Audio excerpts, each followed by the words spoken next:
महुआ मोइत्रा पिछले कुछ दिनों से सुर्खियों में बनी हुई हैं, लेकिन अफसोस कि ऐसे में उनका साथ उनकी पार्टी भी नहीं दे रही है, यानी टीएमसी नहीं दे रही है। 2 नवंबर को एथिक्स कमेटी के सामने भड़क कर भागी थी और लोकसभा अध्यक्ष को 12 पैराग्राफ वाला 3 पेज का पत्र लिख दिया और एक कविता अपने एक्स पर पोस्ट की, जिसके ऊपर लोगों की तमाम प्रतिक्रिया भी आई।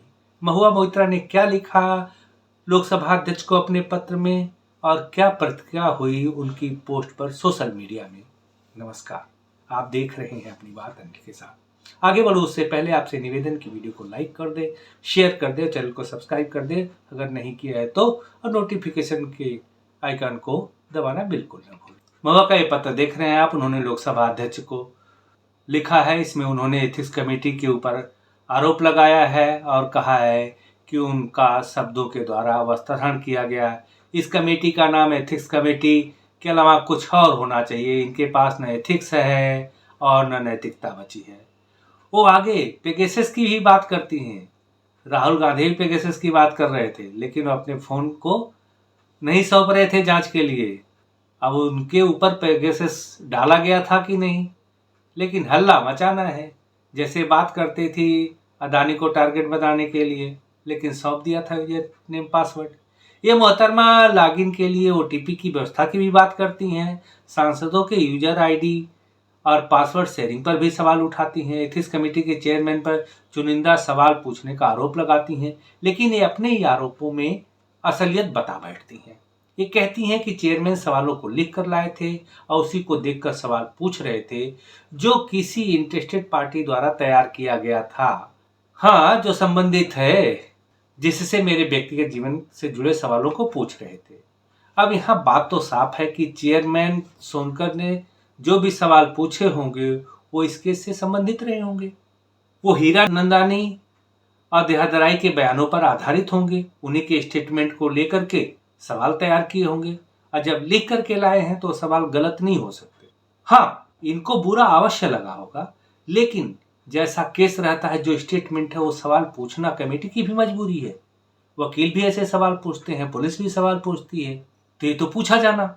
लेकिन इनको पता चल गया कि जवाब देने से पोल खुल जाएगी, इसलिए बवाल मचाकर यहाँ से खिसक लो।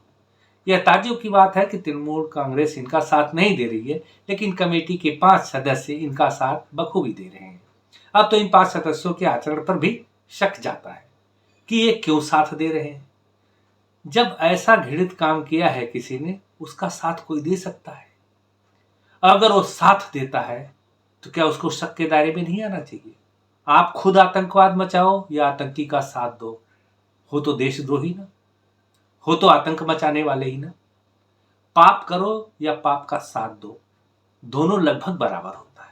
लेकिन ये अपराध करने वाली, यूजर नेम पासवर्ड बेचने वाली महिला का साथ दे रहे हैं। और सोशल मीडिया में जिसके आचरण और एथिक्स की बात करते हैं, एथिक्स और आचरण देखना है तो सोशल मीडिया में जाकर के देख लो क्या क्या तस्वीरें चल रही हैं।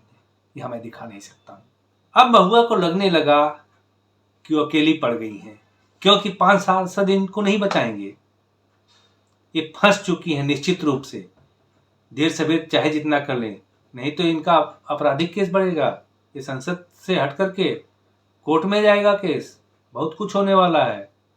इसमें तो ईडी सीबीआई भी हो सकता है आ जाए।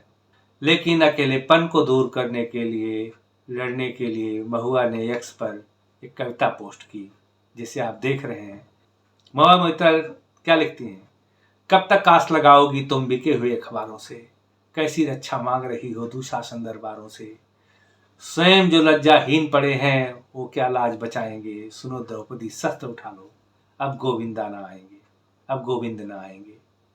लेकिन इनका लिखना था कि आगे अनक सुना मुख लिखते हैं, एक द्रौपदी जो खुद के कपड़े उतरने से बचा रही थी खुद को, एक स्त्री और है वो लॉगिन पासवर्ड बेच के, आगे मैं नहीं पढ़ूंगा, ले रही बदले में। क्या जमाना आ गया है दोस्तों। अतुल गुप्ता जी हैं, ये कुछ सलाह देते हैं महुआ को कि महुआ जी बहुत सुंदर पंक्तियां हैं जिसके द्वारा अपनी स्थिति को बयान किया है। लगता है आप नितांत अकेली पड़ गई हैं, आपकी पार्टी की तरफ से कोई समर्थन नजर नहीं आ रहा है। अगर आप कोई गलती कर बैठी हैं तो उसको स्वीकार, यदि आप कोई गलती कर बैठी हैं तो इसके स्वीकारने में या उसको सुधारने में कोई हर्ज नहीं है। लगता है विश्वासघात हुआ है। चीचा लेदर अतुल गुप्ता के रिप्लाई में लिखते हैं कि कब तक आस लगाओगे तुम घर में बैठी मंथराओं से, पैसे लेके प्रश्न पूछ रही अपने देश के दरबारों में, स्वयं जो बेशर्म हुई पड़ी हैं वो क्या सच को स्वीकारेंगी। सुनो एथिक्स कमेटी, एक्शन लो, उसे सद्बुद्धि ना आएगी। देखो, लग रहा है सद्बुद्धि नहीं आने वाली है, लेकिन यह तो सोशल मीडिया की बात थी। लेकिन इस सारे घटनाक्रम को देखने पता चलता है कि लोकतंत्र के मंदिर में कितने गद्दार बैठे हैं जो अपने हितों के लिए क्या क्या नहीं बेच सकते। यह देश के हितैषी कैसे हैं और कैसे इनको जनप्रतिनिधि कहूं मैं। जैसे महुआ ने एथिक्स कमेटी पर सवाल उठाए हैं, उसी तरह से मैं भी इनके जनप्रतिनिधि होने पर सवाल उठाता हूं। ये जनप्रतिनिधि नहीं है, ये धन प्रतिनिधि हैं। धन जहां दिखा वहां पर कुछ भी कर सकते हैं। ऐसे ऐसे शब्द मैं नहीं बोलना चाहता हूं, लेकिन ये अस्मत तक बेच सकते हैं लोग। मेरा तो मानना है कि देश में जनप्रतिनिधि चुनने के लिए भी कोई परीक्षा आयोजित की जानी चाहिए और उसके लिए कानून बनना चाहिए कि कैसे लोग संसद में जाना चाहिए। ये टेस्ट पास करे तब होना चाहिए। लेकिन वहाँ तो टेस्ट एक ही है कि जितने बाहुबली हो, जितने अपराधी हो, कितने मर्डर किए हो, गैंगस्टर हो, आ जाओ। क्यों? उसी से धन आता है। बहुत शर्म की बात है हमारे लिए। भारत में रह के पाकिस्तान जिंदाबाद के नारे लगाने वालों को जब तक भारतीय मानकर उनको वोट देने का अधिकार देते रहेंगे, तब तक देखिए आगे क्या होता है। भविष्य में ऐसे बिकने वाले लोग अभी सांसदी बेच रहे हैं। देख लेना, अगर ऐसे लोग आते रहे तो एक दिन संसद को बेच देंगे। आप लोग सतर्क रहें। सरकार नहीं चाहिए, लेकिन को चेताने का काम हमारा भी है। अपना जमीर हम न बेचें।